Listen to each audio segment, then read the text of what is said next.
Good evening. Thanks for tuning us in. I'm Ken Malloy. And I'm Catherine Herr. We begin this evening with the latest developments after a Fresno sheriff's deputy is shot. This happened in the toll house area of Fresno County late this morning.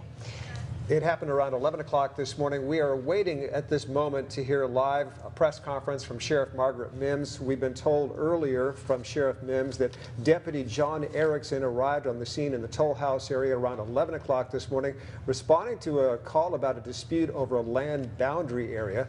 The deputy was shot once in the leg, broke his leg. That deputy was then transported to CRMC, where he is in the hospital and is expected to survive. The latest developments on this breaking news story is that the suspect has now been taken into custody. And we understand that this was a long-running dispute between neighbors and that the sheriff's department knew this home that they were going to. They'd been there before. There had been issues at this property in the toll house area. Deputy Erickson had been with the sheriff's department for 11 years. Before that, he worked with the Kerman Police Department. Deputy Erickson was reportedly talking when he was airlifted and arrived at the hospital. He was met there by his family, his wife, and children who were with him at the hospital. At one point earlier today, the SWAT team was called to the area. Armored vehicles were also on the scene. We are waiting right now to listen in to Sheriff Margaret Mims. Citizen here in the eastern part of Fresno County in the foothills regarding a disturbance that had started over a disagreement over a property line, escalated into shots being fired with a neighbor that had been shooting now at the other party. As deputies arrived, they immediately became under fire. They immediately came under fire from a person shooting a rifle from an area a few yards away from where they approached. The deputy that responded was driving a pickup. He had a citizen ride along. As they exited the vehicle after the shots were being fired, the deputy sheriff was shot in the leg and immediately called in that he had been hit. The citizen ride-along was not shot. However, he does have some small minor cuts from glass from a broken windshield. I've seen a picture of the vehicle. There are numerous bullet holes in the passenger side window, the passenger side door, as well as the windshield of the vehicle. Other deputy sheriffs immediately started to respond. The deputy that was shot was able to return fire. However, the suspect was not hit by any return fire. As other deputy personnel started arriving, they were able to rescue the injured deputy and get him out of the area, but it took quite some time. He was hiding in the bushes in some areas trying to find cover for about an hour before they could get him loaded onto a CHP helicopter and medevaced into CRMC.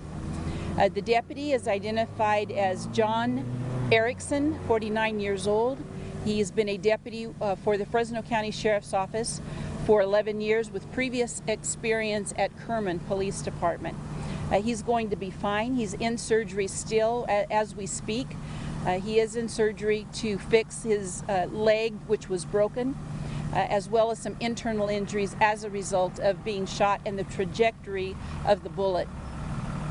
The suspect we have in custody. I want to commend our crisis negotiation team.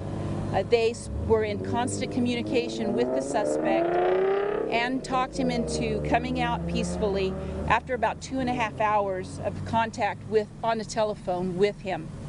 He is being transported right now. He will be checked out medically before detectives interview him tonight. We will release his name and a photograph at a later time. Right now, we know that we have at least 2 attempted murder charges on this person. And again, the deputy is going to be fine. I was able to meet with him. I was able to meet with his family, and he's getting great care at CRMC. So with that, are there any questions? How many shots were fired at the deputy? Numerous shots. I couldn't even count how many hit the windshield and the side of that pickup. So what happens now at the crime scene is our I-Bureau, our crime scene investigation unit, is going up there. They will be able to determine by inspecting bullet rounds that they find on the ground casings. They buy bullet holes in the vehicle. They will try and determine how many shots were actually fired, but there were numerous shots fired at the deputy vehicle. Sheriff, in regards to the scene, I guess there was 2 people involved in this dispute. What to them person? Was he injured at all, or what happened? No, the other person was not injured at all. The suspects started shooting, first of all, at a water tank, and then started shooting all around. So that's what prompted the other person to give us a call. We have been to this scene before. We have been to this location before over property disagreements. It's basically a fence line disagreement. However, because of the civil nature, non-criminal nature of those calls, we didn't take any kind of criminal action at the time. They were given information about how to take care of the issue through the court process. However, that had not been done. Sheriff, you said the suspects had charges in the past against him, so was that known when officers were responding, or? The pending charges on the incident are at least 2 attempted murder charges.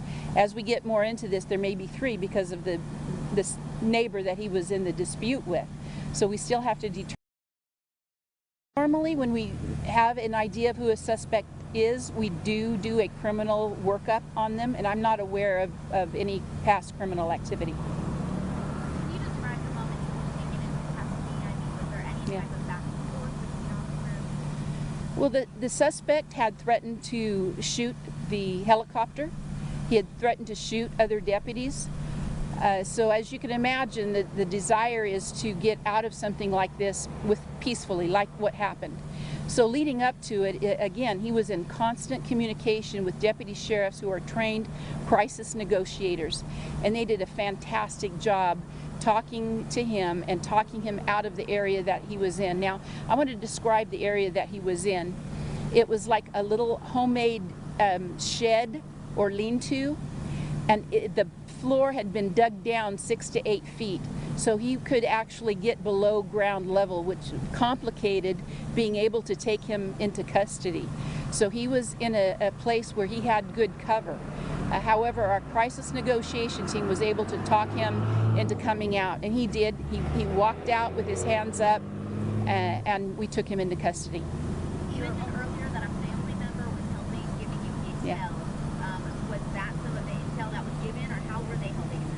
We did have a family member helping us out that was able to give us information on the kinds of weapons that he had access to. So that was very valuable. Don't believe that he ever moved from the location he was in from the beginning. We think he shot from that location and stayed there all day until this was resolved. What were the weapons you had access to? I'm not going to release that at this time. Sheriff, how close did the deputy were right on scene? You were right on scene. Did he fire? Approximately 70 to 80 yards. So he was fairly close. We do know that it was probably rifle fire, so he was fairly close. How many weapons did he have? Multiple? He had multiple weapons. Sheriff, now that things have settled, can you reflect on the work of all of your personnel today and what they did? Sure. You know, as you can see, the terrain in the foothills is very difficult to work in. Deputies had to actually perform the extraction of our injured deputy through the brush, through uneven terrain, up and down hills for several hundred yards before they could load him onto the CHP helicopter. I want to also commend the California Highway Patrol for helping us out. Clovis Police Department was here, Kings County, CAL FIRE, Forestry Service. They were all here helping us out with whatever information they could provide on previous contacts they also might have had. So not only the crisis negotiation team, the rescue personnel that had to get their fellow deputy out, the Highway Patrol and their medevac and the treatment they gave to the deputy on the way to the hospital. I think this was just a great teamwork, and it contributed to the survival of our deputy sheriff. And you've been listening to Fresno County Sheriff Margaret Mims talking about the shooting and wounding of one of her deputies today. That deputy is expected to recover. This started with a dispute over a fence line up in Toll House. Sheriff Mims says the suspect surrendered after 2.5 hours of negotiation with sheriff deputies. Other deputies had to go in and rescue the wounded deputy and basically rescue and take him out of that area so that he could be airlifted to the hospital. The suspect is facing 2 attempted murder charges for the shooting of the deputy. Also, there was a civilian riding along in the deputy today. That civilian suffered some minor injuries, cuts from glass and debris.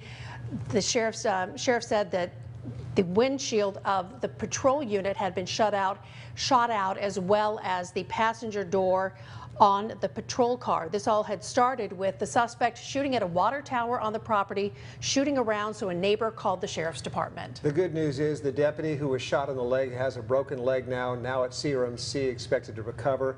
The suspect in this case, Sheriff Mims says she will release his name and picture at a later date. We'll continue our live team coverage coming up on Eyewitness News at 6. In the meantime, we're going to take a break.